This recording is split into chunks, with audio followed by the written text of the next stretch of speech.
தண்ணியே அதுல குடிக்கணும். தண்ணி வெளியில வரக்கூடாது. ஓட்ட உள்ள பானையில தண்ணியை நிரப்ப முடியுமா? முடியாது. நிரப்பலாம். எப்படின்னு யோசிங்க.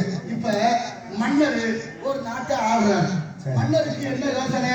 மன்னர் மகன் புத்தி இல்லாதவனா இருந்தாலும் சரி, கண் இல்லாதவன், கால் இல்லாதவன், முடவனா இருந்தாலும் மன்னர் மகங்கிற வாரிசு அடிப்படையில மன்னர் ஆயிடலாம். ஆனா மன்னருக்கு யோசனை சொல்ல மந்திரி ஒருத்தர் வேணும். மந்திரிக்கு அழகு வரும் பொருள் உரைத்தல். சலசலப்பு இல்லாம கேளுங்க, ரொம்ப முக்கியமான கதை. இப்ப மன்னருக்கு கூட இருக்கிறவரு மந்திரி. மந்திரிக்கு அழகு வரும் பொருள் உரைத்தல். அப்படின்னா நாளைக்கு என்ன நடக்குதுன்னு சொல்ல வேண்டிய மந்திரி.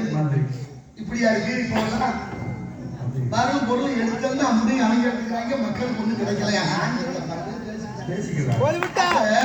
மன்னருக்கு மந்திரி இருக்காரு பாருங்க, 2 பேரும் அவளவழி அறிவாளியா இருந்திருக்காங்க. மன்னருக்கு திடீர்னு ஒரு யோசனை வந்துருச்சு. இந்த நாட்டை நல்ல முறையில் வழி நடத்தணும், மக்களை நல்வழிப்படுத்தணும், அது நம்ம ஏதாவது ஒரு திட்டம் போடுவோம் அப்படின்னு அமைச்சரை கூப்பிட்டு கேட்கிறாரு மந்திரி. மந்திரி ஒரு யோசனை சொன்னார். இனிமே பகலை இரவாக்குவோம், இரவை பகலாக்குவோம். அது எப்படி பகலை இரவாக்குறது, இரவு பகலாக்குறது?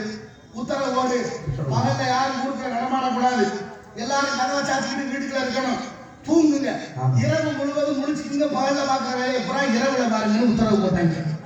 உத்தரவை போட்டுட்டு ஒரு கட்டளை வச்சுட்டாங்க. யாராவது பகல்ல சிறுநீர் கழிச்சா அதான் இரவு, சிறுநீர் கழிச்சா தலையை வெட்டணும்னு உத்தரவு.